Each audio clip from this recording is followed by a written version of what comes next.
Assalamualaikum Ustaz. Waalaikumsalam warahmatullahi wabarakatuh. Sihat Nilofa? Sihat. Filter saya hilang sekejap ya. Okey. Okay. Ustaz ni first time ke Boleh. Ustaz live?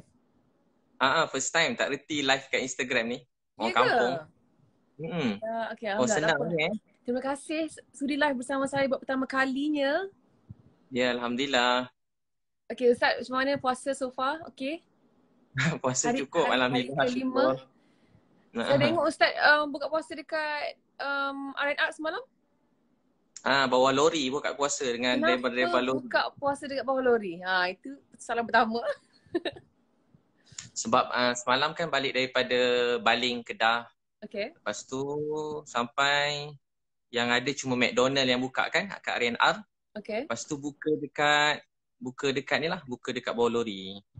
Sebab Bersama- driver lori tu dia tengah masak air, tengah saya join je tumpang. Oh, dia orang tengah masak. Ustaz datang Dia orang masak. join. Dia Happy lah ajak dia orang buka tadi, semua. buka dengan dia orang. Happy lah Saya. dia orang semua. Ustaz dah muncul tiba-tiba join dia orang buka puasa, rezeki dia orang. Yelah, Nilofa datang lagi dia orang seronok agaknya.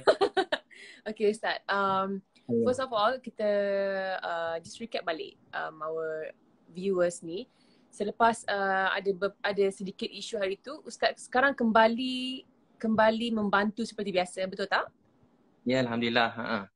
So Teruskan. daripada hari tu adalah sikit-sikit ujian kan, tapi rasa sangat bahagia, seronok sebab akhirnya apa yang kita buat ni kita seronok. Contoh yang bila pergi ada beberapa tempat sampai-sampai nak masuk dalam tu tak boleh, kereta saya tak lepas, naik kereta Hilux kawan sampai kat dalam tu tengok ada, tak sangka kan ada orang tinggal dalam kemah kecil. Lepas tu bukan kemah kecil, macam pondok, macam kemah pun ada anak-anak kecil. Saya terus teringat anak-anak saya kat rumah, baik-baik, anak tu comel-comel, cantik. Bila tengok rasa macam sayu, sedih. Yang ni dekat Baling.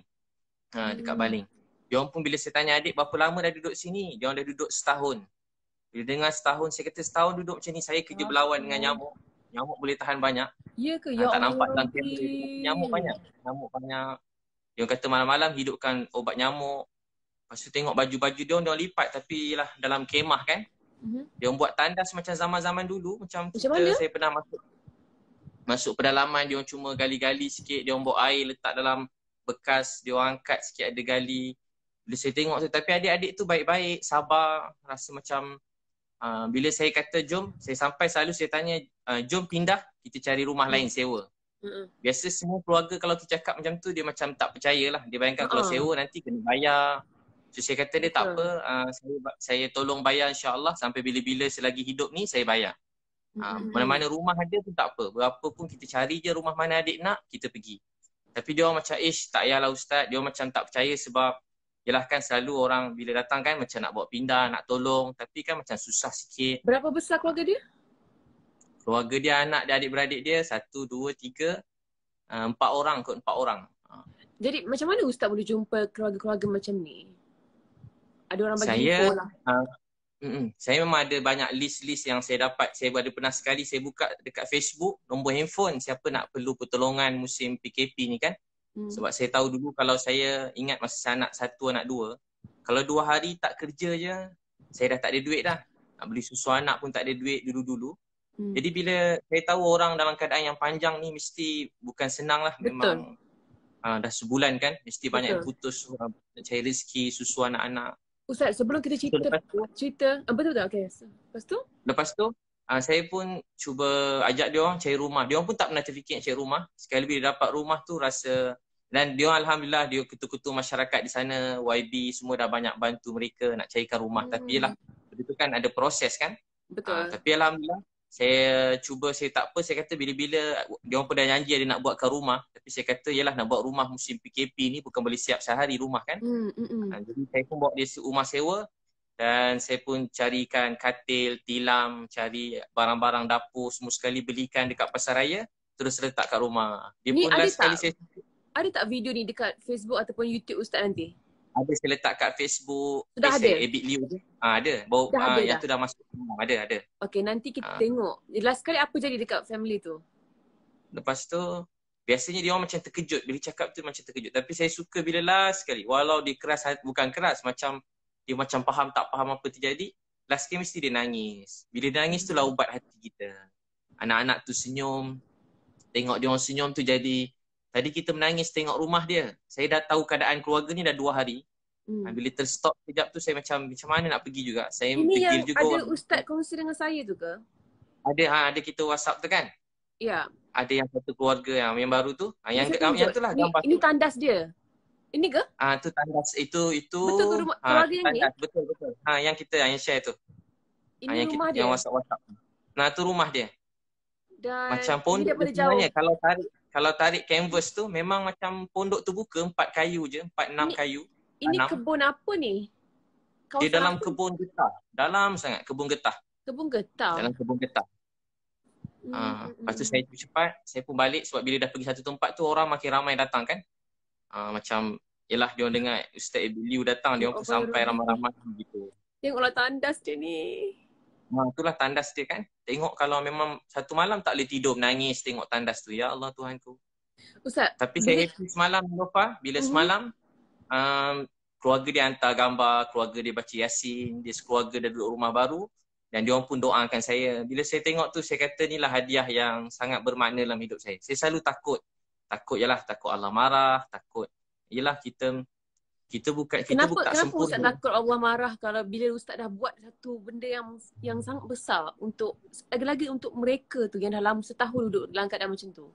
Kenapa Ustaz? Saya rasa macam kenapa dah setahun, bahawa ini saya tahu keadaan mereka dah setahun. Bahawa ini saya tahu. Jadi rasa bersalah. Jadi bila dia hantar baca Yasin semua sekali, saya rasa doa mereka tu buat saya rasa happy, gembira, dia kepuasan kan macam orang dia perasaan tu sampai jadi macam ketagih tau. Bila kena stop tu rasa macam, kalau kata macam rasa macam seronok tengok buat kerja tu macam satu hari. Saya pergi mana, saya niat dalam masa 6 jam tu saya nak selesaikan mana-mana tak ada rumah, terus carikan rumah macam tu. Okay Ustaz. So saya niat teruskanlah sampai ujung tahun ni. So niat saya macam itulah tahun ni punya niat yang baru begitu. Bila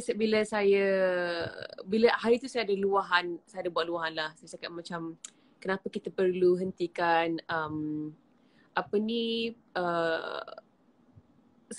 orang yang sanggup beri bantuan dalam semua bentuk, dari segi wang, tenaga, waktu dan semuanya. Macam saya cakap ke Ustaz, saya sendiri kalau saya nak bantu, mungkin most of the time saya boleh bantu hanya sekadar menghulurkan wang ringgit. Tapi saya mungkin tak ada time, saya mungkin tak ada tenaga nak turun padang, nak pergi ke Baling, Kedah, nak pergi ke mana-mana tu.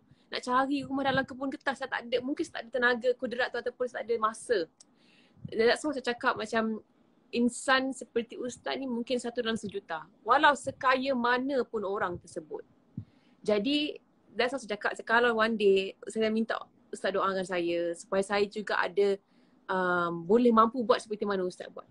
Maksudnya, dan Ustaz dah buat benda ni daripada dah lama dah. Kalau mereka tu yang dapat rumah semalam tu hanya di dunia ni bacakan Yasin dan juga berdoa, dekat akhirat tu tak tahu dah apa istana yang Allah dah binakan untuk Ustaz. Jadi saya cemburu sebab apa tahu? Saya cemburu ibarat bila saya tengok Ustaz punggah barang-barang dari lori masa the first week of PKP, masa nak bantu frontliners semua kan. Saya cakap apa tahu? Ustaz sekarang tengah berebut benda yang orang ramai tak berebut. Ibarat macam kalau ada kontes nak menang kereta Ferrari, Ustaz seorang je tengah beria-ria nak menang kereta Ferrari tu dekat dunia lah. Tapi kita bagi gambaran untuk akhirat tu. Faham tak? Maksudnya kalau ada kontes untuk menang istana dekat syurga, Ustaz seorang je yang kita nampak lah. Ini apa yang saya nampak. Tapi Ustaz, ramai sangat rakyat Malaysia lain yang membantu secara diam-diam, yang buat banyak sangat, yang beri sangat banyak bantuan. Tapi mungkin dari segala segi, maksudnya turun padang, wang ringgit sendiri dan juga masa tu mungkin tak ramai. Jadi Ustaz dan antara mereka maksudnya Ustaz dan juga mereka-mereka ini sebenarnya berebut benda yang ramai tak berebut lah. Jadi saya macam buru. Masya-Allah. Dan Nilofa pun dah banyak memberi semua sekali kan. Allah, yalah saya tahu Nilofa punya apa dipanggil? Ni lah, banyak telah memberi, berkorban, bantu ramai kat luar sana. Kita sama-sama sebenarnya ramai yang buat, saya tumpang-tumpang je. Ustaz, tapi saya rasa macam ramai tak yang menghulurkan bantuan melalui saluran ustaz ni? Ya, Alhamdulillah. Mula-mula saya memang infak. Niat asalnya saya niat. Saya sebenarnya pada dulu buat kerja macam ni lah. Memang daripada saya kecil, memang inilah minat saya. Pada 12 tahun. Tapi dulu tumpang orang lain, duit orang lain. Masa tu orang-orang kaya pergi mana-mana, saya beri tenaga saya lah. Saya memang pada 12 tahun, Sabtu Ahad je saya masuk kampung asli ke pedalaman-pedalaman. Memang kerja macam membantu, berkhidmat, berkasih sayang sampai berdakwah sikit-sikit. Saya selalu bahagian tukang buat tandas masuk pedalaman. Saya tukang bahagian masak-masak, angkat-angkat barang, beg-beg pakcik-pakcik, ustaz-ustaz tu daripada 12 tahun. Sabtu Ahad je atau cuti sekolah November, Disember je saya pergi khidmat macam NGO ke masyarakat tu lah. Tak pernah ada kat rumah. Sampai kadang mak saya pun macam sedih lah, jarang ada kat rumah. Sampai saya kat universiti macam tu juga. Setiap kali cuti SEM je, saya akan pergi pedalaman-pedalaman. Tapi bila saat Allah beri rezeki saya lebih sikit, saya rasa macam happy. Sebab saya dapat guna duit saya sendiri. Macam happy tau. Setiap kali keluar tu memang macam keluar kali ni, dalam poket tu dah keluarkan duit cash banyak-banyak kan. Nak seronok macam ulur pakcik-pakcik makcik. Dulu duit RM1, RM2 kan. Sekarang mungkin duit RM50, RM100 dapat ulur tu macam rasa sekarang giliran kita untuk I'm back guys. Ustaz, okay. Ada. Saya nak pilih balik filter saya. Mak saya kata dulu kita susah, ada orang sayang kita. Sekarang giliran kita untuk sayang orang lain. Dulu nak beli spek mata mak, tak ada duit. Lama tunggu nak ada duit. Sampai besar jugalah nak spek mata mak pecah. Mak tak pernah pakai mask, teringin nak pakaikan, nak belikan mak mask. Tapi tak ada duit. Pergi kedai makan, keluar balik. Saya ingat sampai sekarang, saya niat satu hari nak tolong mak saya. Tapi hari rezeki saya lebih, hari tu mak saya dah terbaring kat katil hospital. Dah tak sedar. Saya pun rasa sedih, rasa macam terjatuh kat bawah bila mak meninggal, tepi katil ICU. Rasa macam tak boleh nak bangun.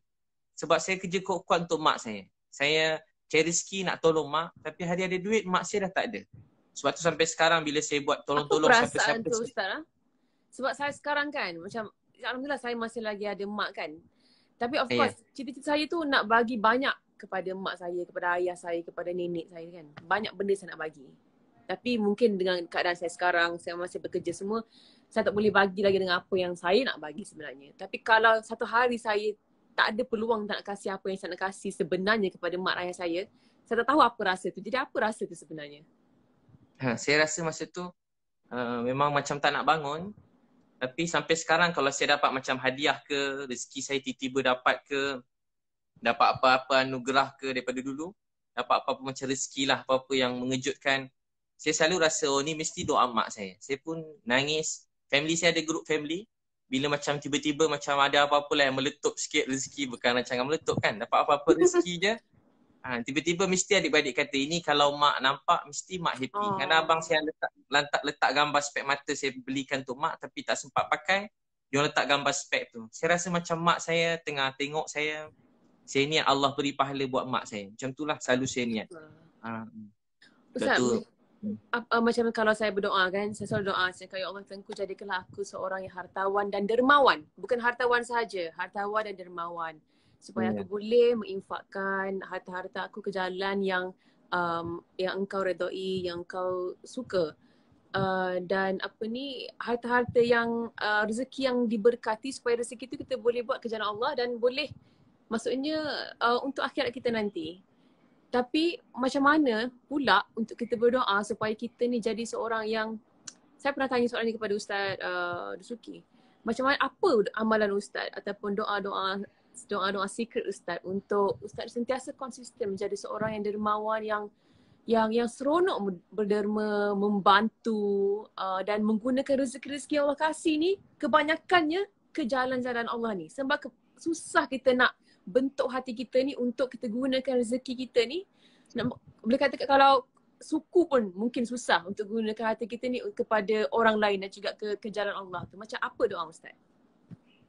Saya daripada 12 tahun, cita saya doa, ya Allah, jadikan saya ni matahari kebaikan buat manusia. Orang melihat saya, beri dia kebaikan, bahagia. Orang mendengar percakapan saya doa pada kecil, beri dia bahagia, gembira. Dulu saya sesat, sedih, susah, lapar, ada orang sayang saya. Tolonglah temu saya dengan orang lapar, orang sakit, orang susah. Orang-orang yang baik yang mereka tak minta-minta, temukan saya dengan mereka supaya saya dapat bantu mereka. Sebab tu kalau saya tengok orang Kadang-kadang orang cakap dia jahat ke, maaf, kadang orang kata, Ustaz kenapa tolong dia? Dia jahat, dia tak guna, maaf. Dia ni keluarga dia begini, kadang-kadang dia kata dia ni degil, kerja tak senonoh, isap dadah, macam-macam. Saya selalu cakap, kalau betul dia isap dadah, kalau betul dia tak guna, kalau betul dia ni jahat, kalau betul dia begitu-begini. Kalau betul lah. Tapi saya yang konon-kononnya ustaz, berceramah, berjanggut, hari-hari cakap agama, kebaikan. Kalau saya tak tolong dia, apa saya nak jawab depan Allah nanti? Saya selalu fikir, bukan soal dia hidup ni. Hidup ni sebenarnya soal kita. Apa yang kita beri dalam hidup. Tugas kita bukan nak nilai orang baik atau jahat. Tugas Nabi Muhammad bukan kata haram halal sahaja. Tapi tugas Nabi bawa manusia itu daripada kesesatan kepada jalan petunjuk. Daripada lalai kepada bahagia. Sebab tu dalam hadis kata satu orang tidur kenyang, jiran dia lapar. Nanti Allah tanya dia di akhirat. Kita kenyang, jiran lapar. Kita tidur kenyang, ada jiran kita lapar. Maksudnya kita kena ambil tahu keadaan sekeliling ke macam mana? Allah tanya kita kat akhirat. Kita kena ambil tahu semua hal orang lain untuk dari segi lapar, dari segi macam mana susah kalau kita dia. Macam mana kita nak ambil tahu? Kalau kita Contoh kalau ada orang lapar, dia kata dengan kita, dia lalu kat kita, Nilofa saya lapar, contoh adik-adik tu. Nilofa pun ulur duit kat dia. Tapi ada orang kata, jangan bagi duit kat dia sebab dia mungkin tipu. Kalau dia minta duit untuk benda-benda yang entah apa-apa, kita tak tahu bayar hutang ke apa, kita tak bagi boleh. Tapi kalau dia kata dia lapar, kita tak bagi, kita berdosa. Bab-bab lain mungkin tak semua benda kita boleh tolong semua orang kan. Kita pun tak macam-macam orang hari ni. Tapi kalau dia kata lapar, kita paling kurang kalau tak percaya dia, kita panggil. Mari sini adik, mari kakak belanja, makan. Adik makan je apa adik nak makan, kakak bayarkan. So, kita jangan biar satu orang pun dalam dunia ni lapar. Sebab tu Sayyidina Umar pernah menangis walaupun satu ekor, walaupun kucing, anjing yang lapar, itu pun kita ditanya nanti. Walau kucing, anjing, ini kan pula manusia. Ini kan pula manusia, nampak dia kita bayar. Walaupun maaf kucing kurap lah, kucing badan dah terbakar, buruk kita tengok pembeli. Tapi saya takut kucing. Apa lagi kalau anjing? Saya takut juga. Saya seram-seram juga tengok kucing, tapi bagi-bagi larilah kan. Okay. Bagi. Suruh membantu bagi. Nampak je kucing datang dekat, langsung bantu bawa lari kucing tu bagi makan. Tapi maksudnya tak kisah kalau binatang, jiran, maksudnya kalau kita tahu dia dalam keadaan lapar, kita harus membantu seboleh-bolehnya. Kalau kita berkemampuan, kita mesti bagi. Terutama makan, minum, tempat tidur, benda asas, benda basic dalam hidup ni. Sampai ada orang tak ada tempat tidur. Macam ni, tidur dalam hutan, jauh pada sumber air, jauh pada elektrik. Tinggal macam kita tengok, ya Allah ada orang tinggal macam ni lagi. Kita kena tanya, setahun adik tu duduk dalam kemah tu, setiap orang yang tahu keadaan dia semua ditanya oleh Allah di akhirat nanti. Jadi kita kena tanya dengan Allah. Walaupun dia susah, dia lapar, kita kena tanya. Sebab tu kena kesian dia. Macam yang sebelum tu kan ada kan orang dalam tempat macam sampah. Kalau Nilofa dia tengok sebelum tu. Saya tengok. Dia tinggal. Yang ada pakcik terbaring tu ke? Pakcik terbaring kan. Walaupun tempat tu kotor, ada orang cakap begini kan. Tapi soalnya bukan dia. Dia dengan Allah. Tapi soal kita yang melihat. Jangan salahkan orang lain. Ada orang pula salahkan orang, salahkan kerajaan, salahkan ni. Kita jangan salahkan kerajaan ke. Dia orang dah berusaha, dia dah beri yang terbaik, dia dah cuba. Hidup ni kalau kita menyalahkan orang, hidup ni masalah tak selesai. Jangan pernah dalam hati niat nak salahkan siapa-siapa. Salahkan diri kita. Dunia ni tak boleh berubah kalau kita menyalahkan orang lain. Untuk jadi bantu orang bukan mesti kena jadi orang besar, bukan kena jadi orang kaya. Walau kita ada, orang kaya ni apa sebenarnya? Dia ada satu roti, dia dua beradik daripada kecil, adik dia lapar, dia kerat separuh bagi ke adik dia. Dia ada hati yang kaya. Orang ni satu hari Allah beri dia kaya lagi banyak, dia lagi nak share dengan orang lain. Kaya tu dekat hati. Kaya tu dekat hati. Walau kita ada semua kan, macam saya masa hari tu duit banyak. Tapi hari tu mak dah tak ada. Rasa macam duit banyak ni pun dah tak ada harga sangat. Jadi apa yang buat duit tu ada harga? Bila kita boleh bantu mak kita, kita bantu ayah kita bantu adik kita boleh bantu jiran, boleh bagi budak-budak tepi jalan makan miskin. Bila kita menangis tengok orang susah, tu orang yang ada hati perasaan. Tapi Allah beritahu apa? Ada orang penipu dalam agama. Ara'aital ladzi yukadzibu bid-din, fadzalikal ladzi yad'ul yatim. Siapa penipu dalam agama? Dia tak suka tengok orang miskin, anak yatim. Bahkan dia tak suka nak tolong orang miskin, anak yatim. Bahkan dia tak suka tengok orang tolong orang miskin, anak yatim. Dia geli tengok orang miskin, anak yatim. I wonder who, Ustaz. Nabi nak kita bersih. Nabi bersih, wangi, sempurna. Nabi ni semua sempurna. Tapi Nabi tak geli orang yang kotor, Nabi tak geli orang jahat. Nabi tak geli orang miskin. Nabi sempurna. Nabi orang rajin, berusaha wangi. Dekat dengan Nabi, pegang sentuh Nabi je dapat wangi macam Nabi.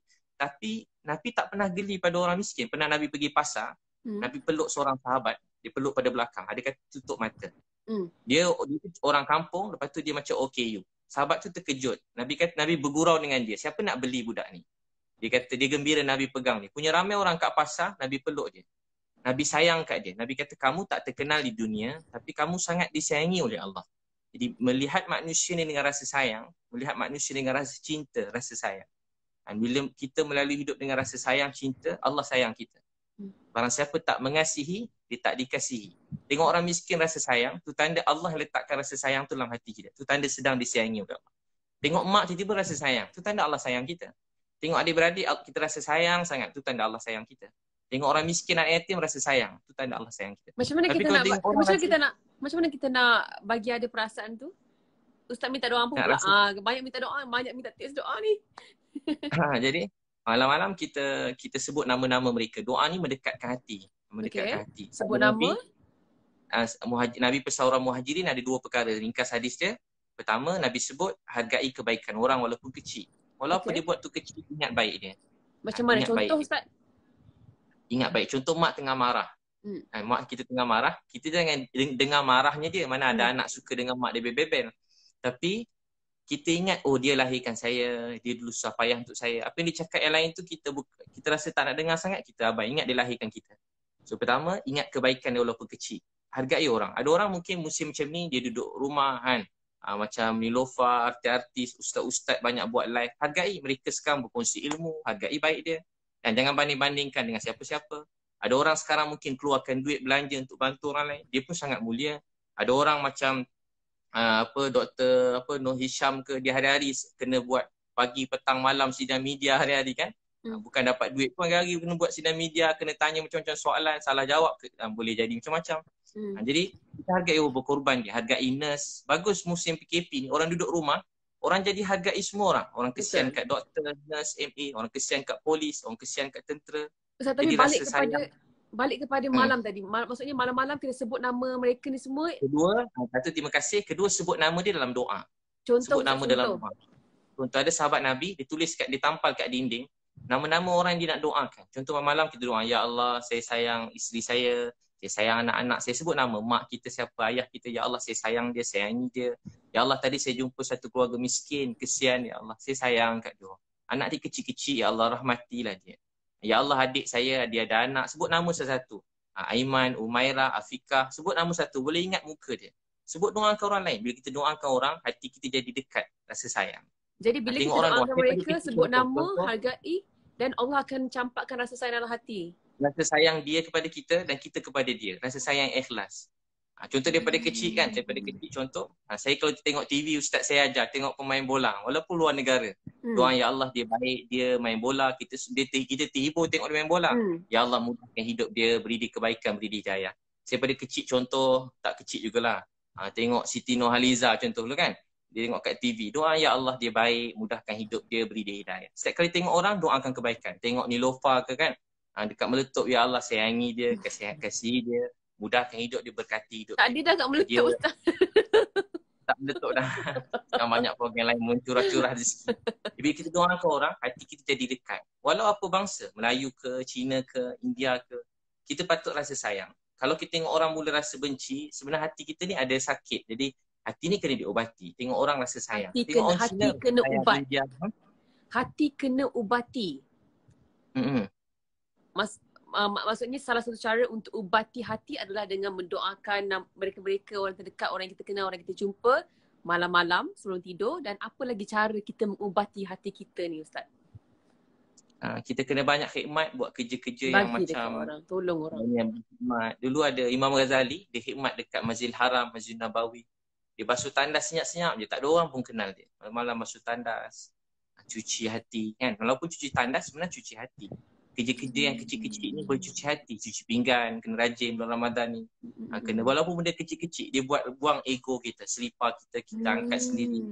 Kan bila kita dah, bukan kadang rezeki dah mencurah ni, kadang kita kerja yang kecil-kecil ni kita tak nak buat. Tapi kerja kecil-kecil ni dia buat kita bersih hati. Pinggan basuh sendiri. Baju kan kadang basuh sendiri. Dia buat cuci hati kita sendiri. Kalau tak kita jadi macam kadang Swiss kat sebelah je, panggil anak dekat jauh-jauh, nak hidupkan Swiss kat sebelah je. Contohnya. Dia selalu memberi, so akan datang rahmat yang mencurah-curah. Zaman Nabi pernah sekali berlaku dia dapat hadiah macam kepala kambing, tak tahu makan macam mana kepala kambing, sedaplah agaknya. Lepas tu dia dapat mungkinlah dia dapat hadiah tu, dibagi jiran sebelah. Lepas tu jiran tu kata jiran sebelah lagi perlu, dibagi jiran sebelah. Sampai 7 kali pusing. Last sikit dapat kat rumah yang mula-mula tadi, Abdullah ibn Umar, sampai kat rumah dia. Semua orang rasa orang lain lagi perlu, orang lain lagi perlu. Mereka sibuk menunaikan hak orang lain. Ada seorang sahabat tengah perang, dia dah nak syahid dah. Orang bawa air, sepupu dia bawa air. Dia bawa nak minum, orang sebelah menjerit. Dia kata bawa air tu bagi kat dia. Sampai orang kedua, dia baru nak minum, ada seorang lagi menjerit. Sampai kat orang ketiga meninggal. Orang kedua meninggal, akhirnya orang pertama meninggal. Sahabat ni dia ada rasa sayang dengan orang lain tu begitu dekat. Dia betul-betul sayang. Dia tak nak mana-mana orang susah, sakit, sedih. Dia ada perasaan kekeluargaan. Perasaan ni yang sekarang mulai hilang. Dan semenjak COVID-19 ni, perasaan ni mula datang. Saya sendiri pun makin kuat perasaan tu. Sebab mula-mula terjadi kan, banyak menimpa orang yang saya kenal juga yang kena COVID-19 ni. Banyak ustaz-ustaz saya dulu-dulu kecil-kecil. Ada yang terkena, ada yang kat luar negara. Kawan-kawan saya walaupun dia macam-macam, ada yang kat ICU. Lepas tu saya dengar ada doktor-doktor, jururawat yang kawan-kawan saya juga yang saya kenal, mereka ditimpa COVID-19 ni, positif COVID-19. Ramai lepas seorang-seorang. Saya jadi semenjak malam pertama kedua tu saya rasa sedih sangat. Saya selalu cakap kat orang, di sebalik ujian ni ada rahmat. Di sebalik ujian ada rahmat. Saya selalu beritahu ke orang, saudaraku dekat kertas saya bagi hadiah, orang saudaraku bersabarlah, di sebalik ujian ada rahmat. Tapi sampai waktu tu saya tak terfikir apa rahmat sebalik yang terjadi. Semua tengah macam, kita rasa dunia ni berubah. Tak boleh nak keluar, ada duit pun tak boleh buat apa. Duit tengah banyak juga. Jadi rahmatnya adalah peluang untuk membantu orang. Sekarang baru saya tahu, saya nampak rahmatnya rupanya waktu ni dapat tolong banyak dapat cari orang susah, dapat makin orang duduk rumah kan. Betul, jadi rasa ini rahmat ni. Jadi saya rasa seronok lah buat kerja-kerja tu. Saya ada share dekat dalam grup Telegram saya. Saya kata ini mungkin cara saya lah, cara saya memberi balik lah, cara saya cari saham akhirat. Saya akan favouritekan akaun-akaun charity ni. Contohnya macam Mapim ke ataupun Ustaz Usuki punya Matan Center ke atau saluran-saluran lain yang infak Ramadan itu dan ini. Saya akan favouritekan banyak-banyak. Yang mana saya suka, yang mana saya selalu check, yang mana saya percaya. Dan hari-hari saya akan buat masa subuh ke sebelum tidur ataupun bila saya teringat, saya akan bank income. Kenapa saya tak buat satu lump sum yang besar sedekah tu? Sebab saya nak jadikan sebagai habit. Hari-hari saya ada bagi ke orang ni. Hari-hari saya bagi ke orang tu. Dan macam mana Ustaz? Betul. Bagus tu. Dan untuk masa sekarang itu mungkin setakat tu je saya boleh buat. Tapi saya tapi satu perasaan yang Allah bagi bila kita memberi, bila kita keluarkan harta kita kan, satu benda yang saya tak boleh describe dengan perkataan. Maksudnya rasa seronok tu, rasa lapang dekat sini. Apatah lagi kalau saya boleh turun padang seperti Ustaz. Sebab saya pernah buat tahun lepas, macam saya pergi ke satu kawasan kat Kuala Selangor ni, di kawasan-kawasan orang susah.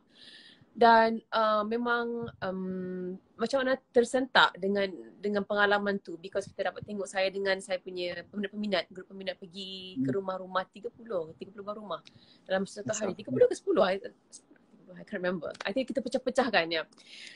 Tapi saya rasa untuk saya buat balik seperti itu mungkin agak sukar dengan jadual yang saya ada hari-hari kan. Tapi saya nak, sebab saya rasa selepas balik tu benda tu macam bagi saya satu nafas baru for quite a long time. Satu masa, untuk satu ketika tu saya rasa macam saling kulit macam tu lah. Kan? Happy kan buat kerja tu, rasa macam beza dengan hidup kita yang lain kan. Betul. Yalah kita kerja ceramah, saya sendiri pun ceramah hari-hari, training, motivasi, pagi sampai petang ceramah. Macam tu hari-hari, tapi bila buat kerja ni saya rasa macam kepuasan yang saya sangat rindu untuk buat semua ni, rindu. Saya rasa rindu sangat nak buat semua. Macam best sangat lah, walaupun jadi macam ni. Saya rasa macam saya punya niat, saya niat tak ada satu orang pun kat Malaysia ni yang lapar. Dan saya niat, saya nak bantu kurang-kurang tak ada satu orang pun yang tinggal keadaan yang macam rumah macam tu lagi. Saya niat nak tolong mereka semua dan saya tolong bayar sewa-sewa orang susah tu sampai selagi saya hidup. So saya niat macam tu sebab saya tahu tak pernah berkurang rezeki dengan kita membantu orang lain. So saya niat tahun ni kan, dan mudah-mudahan Nilofa kita semua kita buat sama-sama, mudah-mudahan kita bantu semua sekali. Jangan satu orang pun yang tak ada rumah. Sekurang-kurang jangan satu orang pun yang tinggal tepi jalan, tinggal dalam kemah. Cari semua, termasuklah Sabah, Sarawak, semua sekali. Terutamanya kat Malaysia ni lah keutamaannya. Jangan satu orang pun anak-anak kecil yang hidup dalam keadaan macam tu. Yalah, kadang-kadang ada mak ayah mereka yang sempurna. Ada yang kadang mak ayah sibuk kerja. Ada kadang-kadang mak ayah mereka, maaf, yang orang yang tidak bertanggungjawab lah, orang yang tak sus ni. Tapi itu salah mak ayah dia. Anak-anak dia tak patut dihukum atas kesalahan mak ayah. Jadi kita yang lain-lain ni apa patut kita buat? Kita tolong mereka. Sebab tu daripada itu pun saya jumpa kan, saya pernah cerita jumpa budak perempuan bawah jambatan. 2 tahun ni 4 orang budak perempuan bawah jambatan saya jumpa pegang baby. Umur 14-15 tahun. Dia pegang baby. Saya jumpa dia, saya kata, adik, Allah sayang awak. Yang saya pernah cerita kat Meletup dulu kan. Ya, betul. Allah sayang awak. Dia kata, taklah Ustaz, saya jahat. Saya ni tak guna Ustaz. Saya buat dosa. Tuhan benci saya. Taklah adik, awak baik. Allah sayang awak. Dia tengah tengok awak sekarang. Betul ke Ustaz dia sayang saya? Dia sayang ke adik? Kalau dia sayang saya, kenapa dia biar? Kenapa saya jahat macam ni? Tak, dia sayang ke awak, adik? Kalau tak, dia tak jumpakan kita 2 pagi bawah jambatan. Saya pun ajak dia makan, sewa ke hotel. Saya ajak kawan-kawan dia. Lepas tu bila dia kata, Ustaz ajar saya semayang, saya pun semayang dengan dia orang. Baru semayang, saya kata, baru baca Bismillahirrahmanirrahim. Alhamdulillahirrabbilalamin. Ar-Rahmanirrahim. Bila Ar-Rahmanirrahim. Budak-budak tu semua dah nangis-nangis. Assalamualaikum warahmatullahi. Assalamualaikum warahmatullahi. Ustaz, jadi imam subuh lagi, boleh jadi imam kita orang lagi. Alhamdulillah budak-budak tu kan ada tempat tinggal, rumah. Baik-baik semua sekali. Ustaz masih kontak dengan dia orang? Mana pun dia cuma anak yang baik. Cuma anak yang sangat rindukan nasihat yang baik. Dia cuma rindu kasih sayang. Bukan anak-anak jahat, tak pernah jumpa orang jahat. Dia macam sedih. Dia setakat berdakwah ni, saya tak jumpa orang jahat.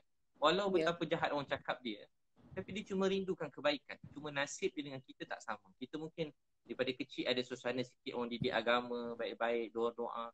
Dia orang tak sama macam kita. Dia orang tak ada siapa peduli. Tersedar bangun-bangun dekat tepi lorong. Tempat-tempat yang tak patut mereka membesar. Jadi kalau dia dah macam tu, dia memang salah.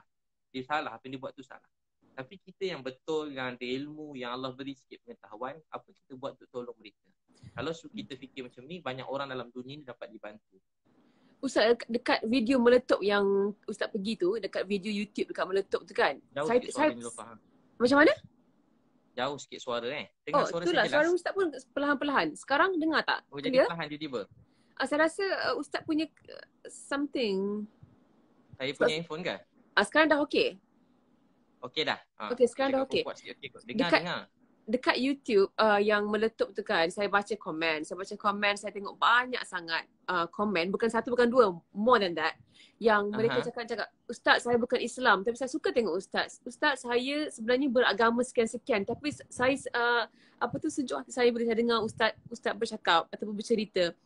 Jadi kan macam kita tengok kat sini, bukan senang kita yang beragama Islam ni untuk menarik perhatian ataupun untuk melembutkan hati mereka yang bukan Islam untuk menyukai kita ataupun mendengar apa yang kita cakap. Macam tu. Jadi apa, macam mana Ustaz buat sebenarnya? Adakah because Ustaz sendiri mungkin ada keluarga dan juga mereka yang Ustaz sayang yang bukan beragama Islam, jadi Ustaz dah biasa berdepan ataupun approach Ustaz tu dengan mereka ni dengan cara yang Ustaz buat. That's why Ustaz boleh tarik mereka ni semua. Kan macam mana, apa yang rahsia Ustaz sebenarnya? Saya memang daripada dulu tak kira dia Melayu ke, Cina ke, India ke, siapa saja. Saya memang betul-betul sayang kat dia. Saya sampai kalau pergi gereja ke, saya pergi kuil ke, jauh suara boleh dengar? Jauh sikit. Jauh sikit kan? Saya pun tak tahu macam mana. Ustaz, suara saya pun perlahan ke? Pergi kuil ke, pergi mana-mana tempat. Saya rasa sayang pada mereka. Rasa sayang. Dan saya pun doa, ya Allah, saya sayang dia, berilah dia hidayah, kebaikan. Saya doa begitu. Dalam keadaan yang sama, saya hormat apa mereka percaya. Tapi saya percaya apa yang saya percaya. Dan kalau mereka tanya, saya kongsikan. Sebab tu sebelum daripada PKP itu, biasa memang ramai masuk Islam. 2 minggu ada 10 orang masuk Islam. 2 minggu ada 10 orang masuk Islam. Tak berhenti orang masuk Islam, tanya pasal Islam begitu. Macam mana? Sebab nak menukar agama seseorang tu bukan senang. Tapi Ustaz buat dengan mudah and for dah lama.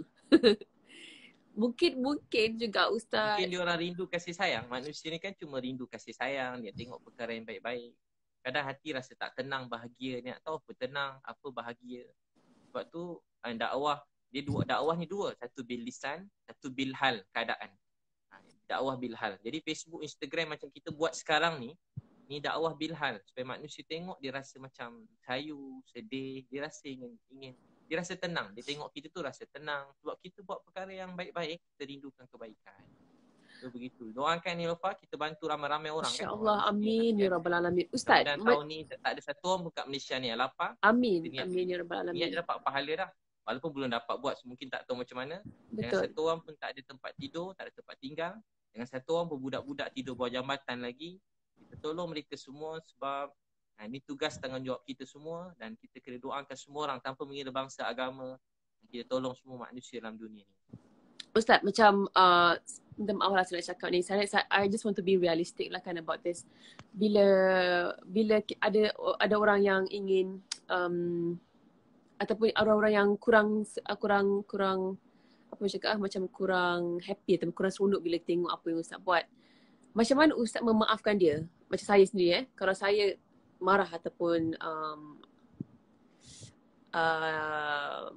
tidak menyukai seseorang, macam mana kita nak menukar hati kita ataupun nak bujuk hati kita ataupun nak tukar perspektif kita untuk kita tukar the judgement dan at least kita maafkan ataupun kalau tak maafkan pun kita tukar perasaan tu, cara kita berfikir tentang dia tu. Saya kalau paling sedih sekali Nilofa, kalau daripada dulu dalam berdakwah ni ada waktu macam sedih sangat. Sampai macam kita tak tahu nak cakap apa. Tak tahu nak cakap apa. Kalau cakap takut salah. Kalau cakap takut bergaduh. Kalau cakap takut boleh buat macam kita rasa kecewa tu tinggi kan. Sedih sangat. Jadi tahu tak apa saya buat daripada dulu Ustaz saya ajar. Kalau sedih sangat saya tak sabar tunggu waktu malam sikit Ustaz saya ajar. Tunggu malam sikit dah tak ada orang. Cari tempat tak ada orang seorang-seorang. Ambil wuduk semain 2 rakaat. Lepas tu cuma nangis. Antara yang doa kalau bahasa dalam surah Yusuf. Ni doa Nabi Yaakob. Masih hilang Nabi Yusuf. Dia sedih sangat sampai mata dia hampir buta menangis. Sayyidina Umar Khattab pun pernah jadi imam. Dia sedih sangat jadi imam. Tak pakai mic. Tapi saf paling belakang dengan Sayyidina Umar menangis baca doa ni. Apa doa tu? Dia selalu baca innama ashku basti wa huzni ilallah. Innama ashku basti wa huzni ilallah. Apa dia kata? Innama ashku basti wa huzni ilallah. Maksud dia, kalau baca maksud dia pun tak apa. Ya Allah, aku mengadu sedih susahku pada Engkau. Dalam kata Melayunya, ya Allah saya sedih. Ya Allah saya susah. Saya tak tahu nak buat apa.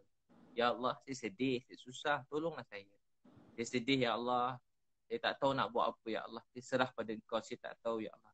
Saya ulang-ulang cakap tu, ya Allah saya sedih. Saya tak tahu. Tolonglah saya. Ya Allah saya sedih ya Allah. Saya mengadu sedih saya pada Engkau. Adakah bila Ustaz doa macam tu kan, adakah Allah akan tukar hati Ustaz terhadap orang yang Ustaz rasa marah? Kita rasa lega sebab dapat nangis ke Allah. Tu nangis kuat-kuat. Kalau saya bantai je nangis kuat-kuat. Tengok tak ada orang kiri kanan takut orang tuduh gila pula kan. Nangis kuat-kuat. Dia cakap ya Allah sedih. Sampai teresak-esak. Sampai puas menangis tu ke Allah. Ya Allah sedih. Lain tak Allah rasa lepas tu Ustaz?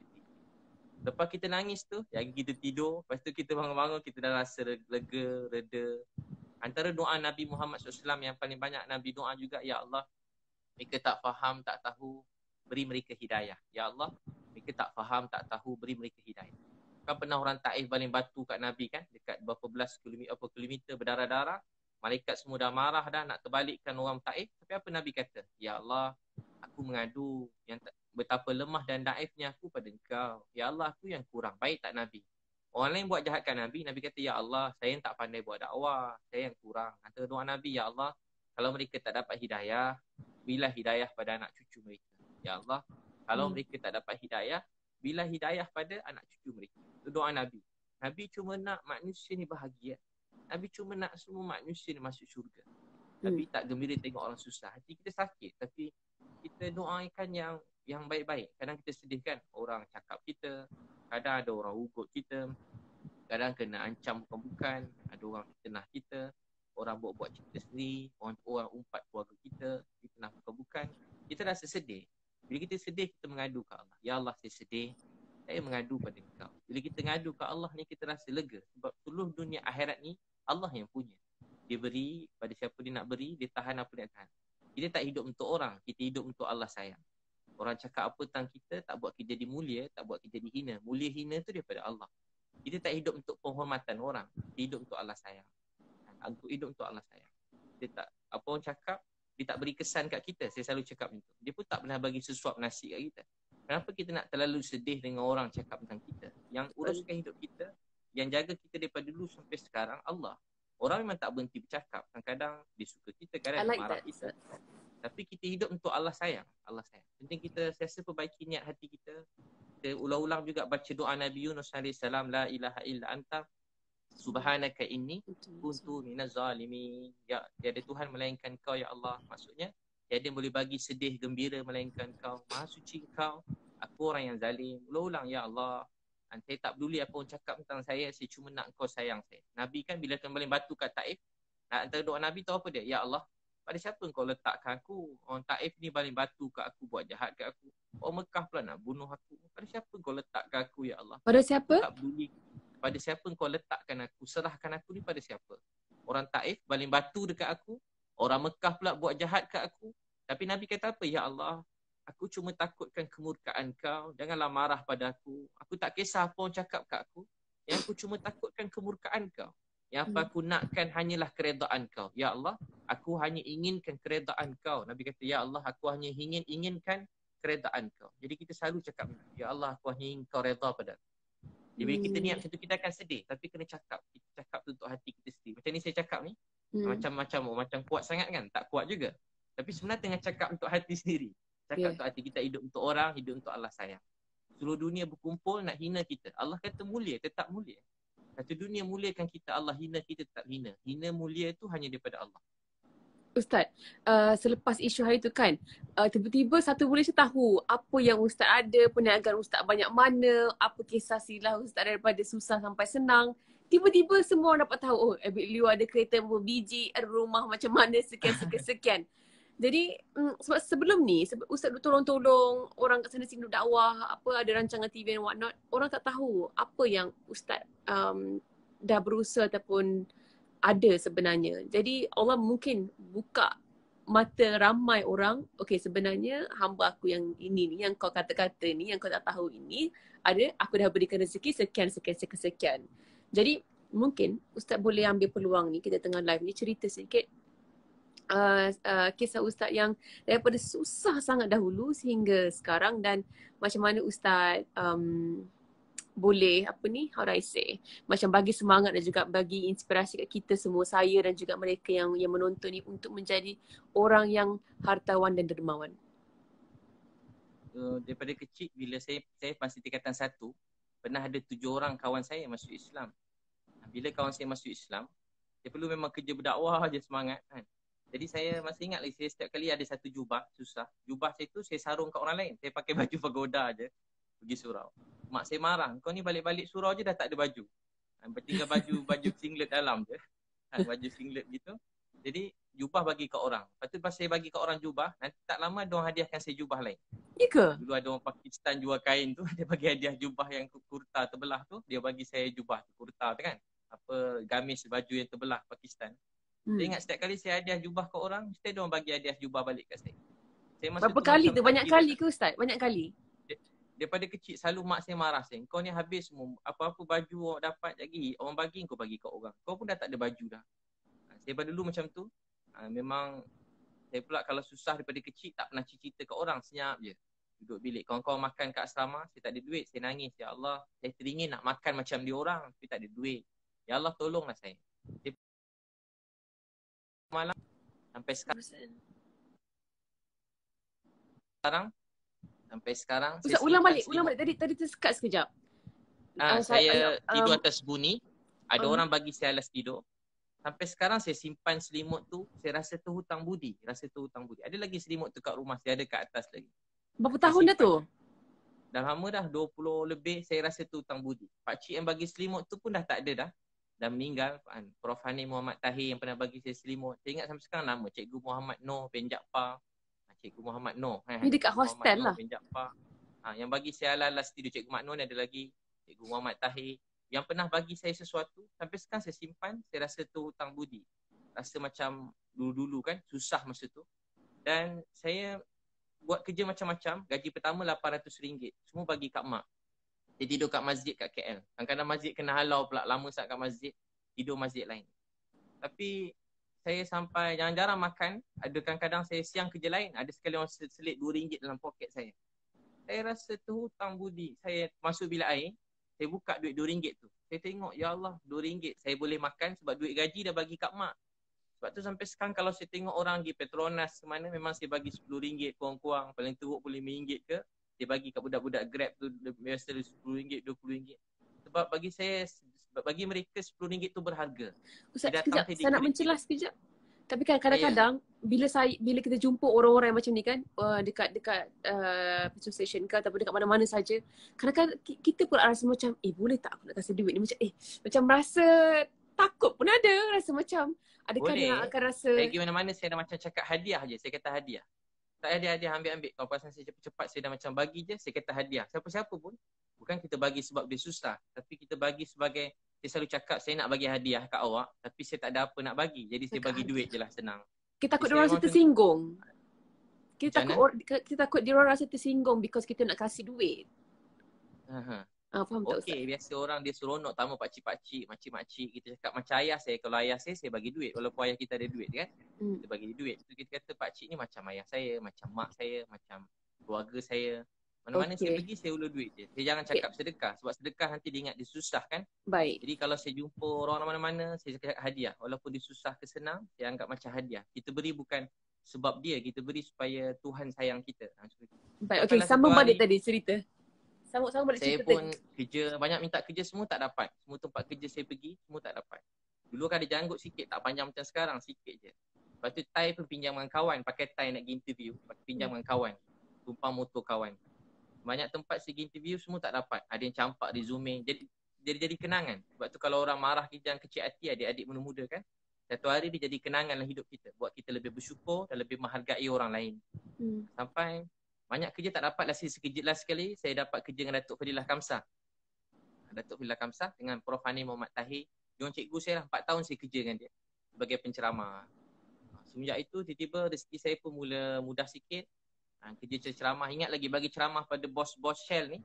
Tapi saya naik apa tau, naik motor buruk, parking jauh-jauh. Sebab nak ceramah pasal motivasi. Itu motor buruk, lesen pun tak ada. Saya ambil lesen dah lambat, dah tua-tua baru ambil lesen. Kalau polis tahan tinggal motor-motor sekali sebab tak ada duit. Tapi satu hari saya mula ada program kat radio IKIM sikit. Lepas tu saya buat apa semua jadi. Saya mula berniaga, tiba-tiba tu kata semua jadi mudah. Dan mudah dapat program training corporate yang besar-besar kan. Semua bayar program team building kan, mahal-mahal juga. Program tu boleh tahan juga, ratus-ratus ribu juga begitu program. Jadi tak berhenti program 3 hari dapat sekian, tak berhenti. Sampai ke kerajaan pun kementerian, seluruh kementerian tu datang kursus dengan saya 3 hari. Ustaz cari ke mereka yang datang? Masa tu awal-awal saya cari, lepas tu saya ingat lagi saya pergi present dulu, banyak tempat siap. Saya kena marah, saya punya presentation tu kena campak kena dilambung, datuk-datuk tu lambung dekat tong sampah dulu-dulu. Tapi kemudian tu rezeki mencurah-curah, tak berhenti-berhenti dah. Dan saya pun saya ingat lagi, sebab tu saya suka buat sendiri. Saya hantar buku, banyak syarikat buku, maafkan masa tu tak nak buku saya. Dan saya cetak buat syarikat buku sendiri. Alhamdulillah buku-buku tu memang syukur ke Allah. Saya pun ada satu Ustaz bagi. Macam mana? Saya ada buku Ustaz bagi. Oh ada buku kan? Yang Ustaz bagi dekat Meletup few years ago kan? Masih ada. Buku 11 Amalan Kaya. So buku tu jadi laris sangat.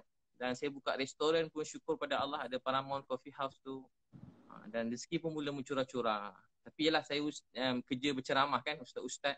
Jadi saya memang sorok-sorok lah. Kalau kereta semua sorok. Kereta sorok. Rumah pun sorok, bagai buruk-buruk sikit. Tapi sekarang baru orang ternampak sebab YouTube, tapi sebab terpaksa video. Juga kadang-kadang kalau nak tanya saya mengaku. Kalau dulu tak mengaku. Kalau dulu memang tak mengaku. Kenapa mengaku sekarang kena terpaksa mengaku Ustaz? Sebab kalau tak mengaku nanti orang ingat kita macam susah, ambil duit derma. Saya sebenarnya ramai minta nak sumbang. Jadi saya segan bila orang minta nombor akaun kat saya. Kawan-kawan kan tak bagi, macam kalau bagi nanti takut ada macam-macam orang kan. Takut ada macam-macam takut ni. Jadi senang saya buat je satu akaun supaya tak fitnah. Saya buka satu pertubuhan kasih umat Malaysia.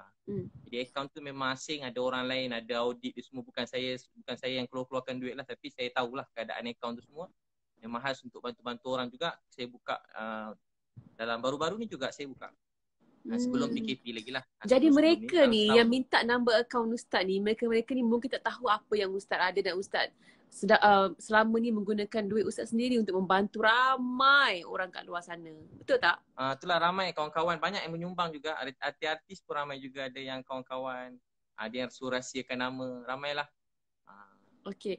Apa tadi saya nak cakap, bila Ustaz perasan yang rezeki Ustaz tu makin mudah, makin mencurah-curah tu kan, Ustaz, bila Ustaz fikir balik, apa sebenarnya Ustaz buat yang buatkan Allah mudahkan pekerjaan Ustaz dan rezeki-rezeki tu datang mencurah-curah? Saya daripada kecil doa, satu hari nanti saya nak jadi asbab hidayah untuk semua manusia sebelum saya mati ni. Dan niat saya dapat beritahu apa tu Islam pada seramai mungkin pada orang bukan Islam. Bukan maksud nak paksa masuk Islam, tak. Saya nak mereka cuma rasa sayang pada Islam tu. Sebab pada dulu kan, dia dulu orang faham Islam ni orang ungkapkan teroris.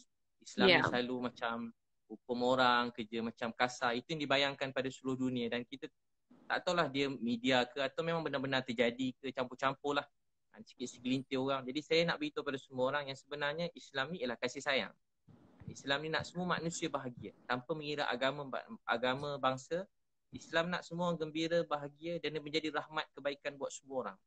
Walau pada orang jahat, maaf, walau pada pelacur, maaf, walau pada orang yang orang kata tak guna, penagih dadah, dia boleh ubah semua orang. Dan saya setakat ni kalau jumpa siapa-siapa, ramai yang berubah. Yang ikut saya tolong sekarang, syukur ke Allah, ada yang ramai abang-abang yang dia tak pernah semayang.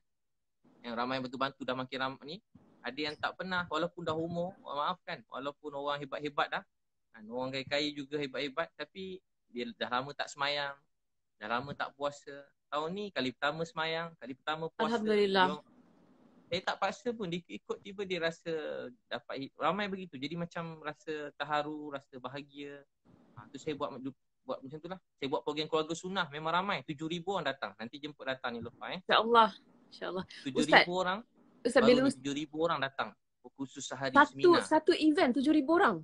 Satu event 7,000 orang. Itu pun dah berapa dah tu? Apa yang ramai yang nak bercerai, tak jadi bercerai, macam mana? Itu pun dah berapa dah Ustaz dapat kumpul daripada satu event? Dan duit tu juga yang Ustaz dapat bantu mereka ramai bagi rumah, sewa rumah. Tu kata orang kadang ingat macam sewa dewan murah kan.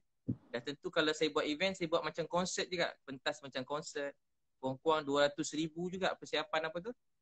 Lampu-lampu. Lighting and all that, 200,000. Orang kadang bayangkan sewa dewan 10,000. Ya, ratus-ratus ribu for sure, ya. Tak ada, bukan. Dewan sekarang paling kurang harga 120,000. Kalau dewan maib yang besar sekarang jadi tempat PKP ni, COVID ni. Jadi dewan semua sekali. Tapi memang banyaklah dapat. Kalau bayangkan kalau begitulah. Kalau 7,000 orang, seorang RM100 kan. Jadi dah 700,000 kan. Betul. Dah RM700,000. Yalah. Satu hari punya program. Alhamdulillah. Murah rezeki. Tapi bukanlah macam ceramah. Kalau ingat saya buat kerja ceramah kat masjid, kuliah-kuliah. Fokus saya bukan begitu. Itu tambahan je lah. Keutamaan itu kalau orang nak sangat saya pergi. Tapi keutamaannya pada program training, motivasi. Semoga lebih ramai anak-anak Melayu ataupun rakyat Malaysia, anak-anak Islam lain dekat luar, di Malaysia ni yang akan menjadi orang kaya raya yang sudah juga orang yang dermawan dan yang boleh membantu ramai yang lain. Ustaz tahu tak, kalau tadi Ustaz punya doa Niloufar apa orang paling kaya juga ni dalam Malaysia kan? Masya Allah, saya masih lagi bekerja Ustaz untuk jutawan yang kaya ni membantu saya sampai luar negara semua sekali. Tahniah Ustaz, cakap pasal luar negara dan juga saya sebenarnya kan Ustaz, saya 5 tahun lepas masa saya pertama kali pergi ke New York, masa tu pertama kali saya nak keluar, saya sampai daripada airport sampai dekat rumah, dekat apartment saya sewa for 1 month, 1 bulan saya sewa.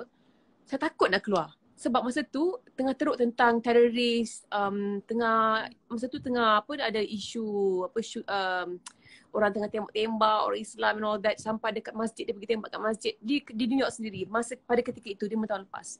Dan saya sampai seorang diri di New York dan masa tu saya nak keluar dekat New York Center sendiri, saya takut macam mana orang nak macam manakah tanggapan mereka ni terhadap saya perempuan yang bertudung sorang-sorang jalan dekat New York. I was really scared. Sangat-sangat takut. Berdebar lah Ustaz. Tapi saya kuat dengan hati saya cakap, you know what? Allah akan jaga aku. Tapi kalau betul lah aku kena attack ke kenapa ke, dan kita redha lah. Dan saya kuatkan hati saya jalan, tapi surprisingly pada hari yang sama, ramai orang kat sana kan diorang macam, they're very open minded.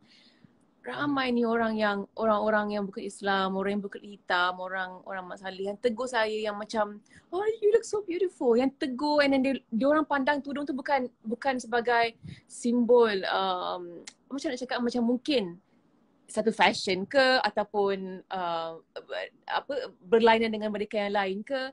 Jadi itu juga merupakan salah satu inspirasi ataupun the moment saya tersentak, di mana saya cakap, you know what, bila saya pakai tudung, bila dekat Malaysia, bila saya pertama kali pakai tudung, saya ingat lagi ada beberapa brand yang di sini yang tak nak bagi saya pinjam baju. Dia kata kami tak represent mereka yang bertudung. Maksudnya orang yang pakai tudung tak boleh pakai baju-baju saya. Macam itulah ibaratnya.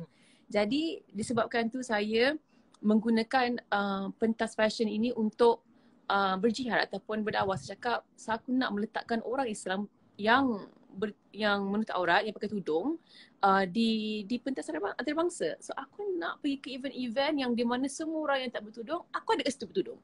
Aku nak muncul di majalah-majalah yang tak pernah keluar orang pakai tudung. Aku nak jadi orang pakai tudung.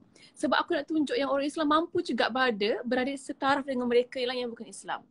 Ada banyak orang Islam yang dah muncul dan dah pergi ke tempat tu, tapi mungkin mereka tak bertudung. Tapi ni merupakan simbol orang Islam perempuan kan, untuk orang wanita.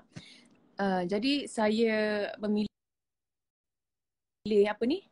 cara inilah sebenarnya, tapi saya tak pernah bercerita ni secara terang-terang kepada mereka, kepada ramai orang, sebab saya tak nak cerita kongsi selagi saya tak capai apa yang saya nak. Tapi memandang kita tengah bercerita pasal ini, saya nak Ustaz doakan saya supaya. Tapi tahniah Niloufar, tahniah.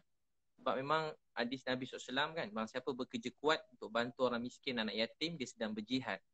Saya selalu tanya kat anak-anak, siapa nak berjaya? Semua angkat tangan. Siapa nak kaya? Kalau tanya sekolah, semua dah tak nak angkat tangan. Siapa nak jadi terkenal? Semua tak angkat tangan. Macam berdosa kalau terkenal. Siapa nak jadi hebat? Semua dah tak nak. Sebenarnya saya selalu beritahu kat ceramah-ceramah taman anak muda, penting jadi kaya, penting jadi terkenal, penting jadi paling maju. Kalau boleh paling terkenal dalam dunia, paling kaya dalam dunia, paling jadi pemimpin yang paling hebat dalam dunia, supaya kita menjadi contoh untuk ramai manusia dalam dunia. Tapi bukan maksud kita hina orang lain. Nasib orang beza-beza. Tapi kalau ada kemampuan rezeki Allah, jadi yang paling terkenal, jadi yang paling kaya. Bukan nak bawa orang kepada kita. Kita nak bawa orang kepada Tuhan. Dan kita nak orang kenal Islam ni apa dia. Dan kita nak semua manusia bahagia. Tak semua orang diberi rezeki macam Niloufar jadi terkenal. Betul. Saya nak orang kenal Islam melalui saya. Betul. Jadi memang penting gunakan semua apa yang termasuklah media semua ni untuk manusia dekat dengan Allah SWT. Masa hidup kita ni suntuk singkat. Tapi apa sahaja yang kita ada, kita kerahkan gunakan untuk kebaikan. Jadi Niloufar sedang berjihad. Bukan senang nak pergi luar negara, nak bertudung kan. Bukan senang. Nampak cantik, nampak takut, best. Seram, macam-macam ada pandangan orang kan. Betul. Saya bawa isteri kalau jalan-jalan, bukan kata masuk jadi apa. Masuk apa-apa yang Niloufar buat ni, yang hebat-hebat ni. Baru berjalan dekat mana luar negara, bawa isteri pun saya dah, orang kan pergi ke airport kan. Saya pakai ni kan, Burdah pula. Memang mana-mana kadang dia orang bebel, kita faham pula dia bebel kadang, mana-mana negara lah tak sebut. Ditengok pun dia macam rimas jugalah kan. Ustaz, saya pernah kena banyak kali. Begini jadi orang hebat, tahniah, supaya orang tengok orang Islam ni, dia orang bukan benci sebab dia salah faham tentang Islam. Jadi siapa nak bagi dia orang faham? Kita. Rupa bertudung, ubah pandangan mereka. Orang yang tutup aurat, bertudung, pakaian yang baik, rupanya boleh menjadi contoh buat semua manusia dalam dunia. Betul. Saya selalu cakap, orang kata tak penting terkenal. Saya tanya adik-adik suka siapa contoh kan? Adik-adik suka orang, contoh anak-anak kita kan, anak yang muda-muda kan, semua nak jadi macam orang Korea contohnya. Jadi tak salah kan, tak salah. Tapi sebab apa dia orang suka? Sebab dia nampak Korea tu terkenal. Jadi sebab tu kita orang Islam kena jadi terkenal supaya jadi contoh yang baik. Besok kita dah makin tua, anak-anak kita dia nak ikut siapa? Oh, dia ikut Niloufar pakai tudung contohnya. Muslimah yang baik pakai tudung terkenal. Jadi dia ada contoh yang baik. Dia ikut Niloufar, dia ikut Siti Nurhaliza, dia ikut siapa-siapa yang maksudnya semualah ada artis yang baik-baik menjadi contoh yang baik. Nabi SAW bersabda, barang siapa mulakan satu kebaikan diikuti oleh orang ramai, sampai kiamat dapat pahala pada orang yang mulakan. Jadi kalau Niloufar mula jadi pakai tudung, dan orang ramai orang-orang yang memang dunia ni bukan dunia bertudung, bukan salah dia, suasana dia. Tapi dia tengok Niloufar, oh rupanya nak cantik, nak terkenal, nak jadi orang hebat, dengan bertudung pun boleh. Jadi salah satu ruang buka. Bukan maksud yang tak bertudung, dia mereka semua orang baik. Cuma kita semua orang ada kebaikan masing-masing. Kita doakan semua orang baik-baik. Cuma kita nak apa kita dapat buat, kita syukur. Jadi kita doakan semua orang jadi contoh yang baik, dan dalam keadaan sama kita hormat agama orang lain, kita hormat pandangan orang lain begitu. Ustaz, saya tak pasti kalau live ni akan tertutup dengan sendiri, akan off selepas 1 jam. Boleh tolong komen tak? Adakah akan terputus selepas 1 jam live ni, sebab kita dah sampai 1 jam sebenarnya. Mungkin kita yang terakhir Ustaz mungkin ada pun yang nak tidur awal, nak bangun tahajud kan. Jadi satu benda lagi saya cakap, saya tak selalu tengok Ustaz selalu puji isteri Ustaz. Dengan tak malunya Ustaz macam bidadari saya bersemua secara terang-terangan.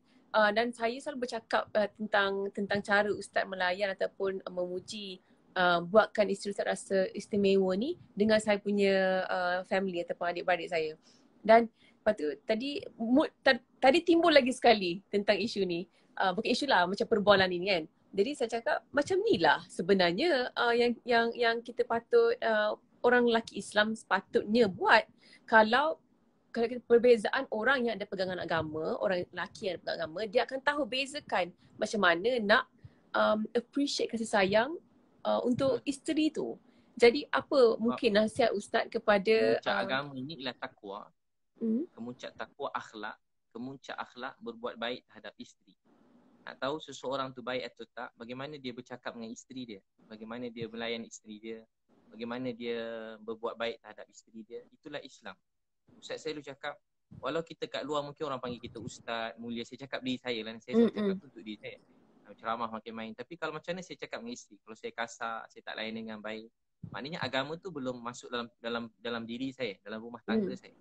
Kemuncak agama seseorang bukan masa dekat luar depan orang, dekat ceramah mana-mana, bagaimana dia melayan keluarga dia. Kalau dia isteri, dengan keluarga, dengan anak-anak, dengan mak ayah, itulah Islam dalam diri kita. Sebab tu Nabi bersabda, yang terbaik di kalangan kamu, nak tahu orang tu baik ke tidak, bagaimana dia, orang yang paling baik ialah orang paling baik terhadap isteri. Aku, Nabi SAW, ialah orang paling baik terhadap isteri.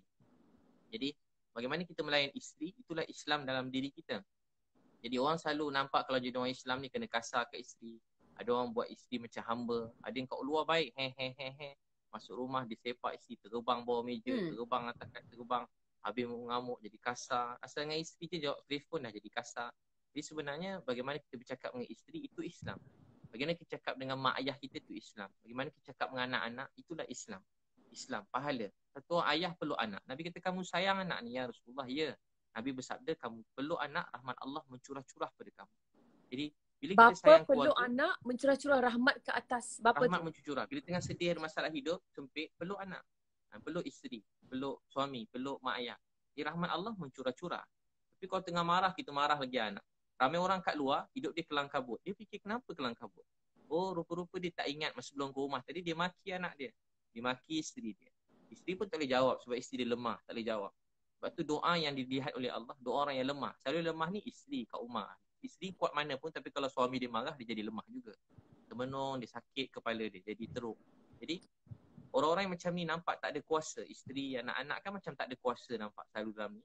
Tapi orang macam ni kalau mereka berdoa sesuatu untuk suami, untuk keluarga, rezeki itu berkat. Sebab tu saya selalu sebut, orang yang sayang isteri dia, hormat isteri dia, jaga kepercayaan isteri dia jadi urus dengan baik, nanti Allah beri rezeki dia mencurah-curah. Sebab tu kalau suami nak sesuatu, isteri dia nak, jadi cepat dapat. Tapi kalau suami dia nak, isteri dia tak nak, biasa lambat sikit dapat. Jadi sebab apa? Sebab satu hati dalam keluarga. Sebab tu keluarga ni ialah kemuncak agama dalam diri kita. Bagaimana kita melayan keluarga, itulah Islam. Sebab tu waktu ni rezeki Allah, kita dapat banyak masa bersama keluarga kan. Jadi sebab tu kena tunjuk contoh yang baik. Saya memang saja, kalau orang tanya ustaz nak tunjuk, memang saya saja tunjuk. Sebab saya dengar Nabi bersabda, siapa jadi contoh yang baik sampai kiamat dapat pahala. Jadi saya memang saja tunjuk perkara yang baik-baik supaya orang tahu, oh tak salah rupanya kalau suami yang masak, Tak salah kalau suami tu sapu rumah, tak jadi hina pun kalau kita pergi buang sampah. Dan takkan jadi hina kan kalau kita puji isteri kita. Tak jadi. Kadang orang anggap benda tu macam tak baik, tak patut. Sebenarnya tu agama dalam diri kita. Jadi mungkin kita sebab kena buat supaya Allah sayang kita. Sebab mungkin Ustaz pemahaman ramai lelaki Malaysia lah kan di sini kan isteri yang kena buat kerja-kerja rumah, suami keluar kerja. Jadi bila balik tu kebanyakan kerja tu di isteri yang tanggungjawab isteri macam tu. Kita punya pemahaman daripada kecil kat drama TV pun tunjuk benda sama. Mungkin atuk nenek ataupun mak ayah kita pun buat benda yang sama. Sebab itulah ramai salah faham. Oh, ini bukan kerja aku, ini kerja isteri aku tak boleh buat kerja ni. Ini kerja perempuan. Sebenarnya kena sebuah keluarga kan dia sibuk memberi kan. Sebagai saya cakap, sebagai suami sibuk memberi, isteri pun sibuk memberi. Dan hidup kita untuk redha Allah. Yang penting kita dapat bawa isteri alang-alang kahwin biar sampai syurga. Pegang tangan isteri sampai masuk syurga. Dunia ni tak lama kan. Banyak orang-orang yang besar-besar, kaya-kaya, hebat-hebat pun dah tak ada dalam dunia. Atuk nenek kita dah tak ada. Mak saya dah tak ada. Orang saya sayang betul dekat saya. Saya pun sayang kat dia. Tapi dia dah tak ada. Satu hari semua mesti pergi tinggalkan dunia ni. Tak ada orang yang kekal dalam dunia. Jadi apa yang berharga dalam dunia ini ialah bilik kasih sayang, kebaikan, cakap lemah lembut, kita mendoakan kebaikan, bangun malam menangis pada Allah, saling hormat menghormati, rasa sayang pada semua orang. Bila kita buat begitu, Tuhan sayang kita. Kita sayang pada semua orang, terutama keluarga kita. Mulakan daripada rumah tangga, dengan jiran-jiran. Kita banyak mengalah, tak jadi hina kita memaafkan. Riwayat Bukhari, ada orang masuk syurga. Sifat dia apa? Memaafkan. Sifat dia apa? Memaafkan orang lain. Dia ingat dia tak ada amal lain, rupanya dia memaafkan orang. Itulah, terima kasih Nilofa. Semoga Allah terima. Kita doa sama-sama, mudah-mudahan Allah terima kita. Ya awal al-awwali. Baik. Terima kasih banyak-banyak Ustaz. Semua ilmu. Ya akhir al-akhirin. Ya zal quwwatil matin wa ya rahimal masakin. Ya arhamar rahimin. Ya Allah, Tuhan kami yang sangat sayang kami. Tak ada siapa yang pernah sayang kami seperti mana Engkau sayang kami. Ya Allah, ampunkan dosa-dosa kami, mak ayah kami, isteri kami, keluarga kami. Pandang kami kasih sayang belas rahmat, ya Allah. Kami tahu ujian ni sebab Engkau sayang kami. Tolonglah ya Allah COVID-19 ni Kau angkatkanlah ya Allah. Kau hilangkan ya Allah. Kau sembuh sihatkan, kembalikan kami seperti hidup kami sedia kala ya Allah. Bantu orang miskin, anak yatim ya Allah. Ada orang lapar, susah kat luar sana. Kami makan kenyang, tidur lena, ada orang susah. Maafkanlah kami ya Allah. Kami tak tahu berapa baki masa kami yang tinggal. Gunakanlah sisa-sisa hidup kami, baki hidup kami untuk bantu sampai mungkin manusia dalam dunia. Ya Allah, satukan hati kami yang kasih sayang. Semua orang baik ya Allah. Maafkan kami yang tak baik. Maafkan kami. Semua orang baik-baik ya Allah. Satukan hati yang kami kasih sayang. Satukan hati kami seluruh rakyat Malaysia ni. Seluruh dunia ya Allah dengan kasih sayang. Ya Allah, Nabi Muhammad dah tak ada ya Allah. Kami rindu kat Nabi ya Allah. Ya Allah, Nabi Muhammad susah dah pergi ya Allah. Ya Allah, kami rindu kat Nabi. Hari kami cerita pasal Nabi. Biar akhlak kami tak macam akhlak Nabi. Maafkanlah kami, jangan tolak kami. Ya Allah, maafkan kami. Kami cuma nak Engkau redha, sayang kami, bantu kami. Ya Allah, bantu orang miskin, anak yatim ya Allah. Ya Allah, bantu orang miskin, anak yatim ya Allah. Maafkanlah kami. Kami lemah dan kami mengadu pada Engkau. Ya Allah, tolonglah kami.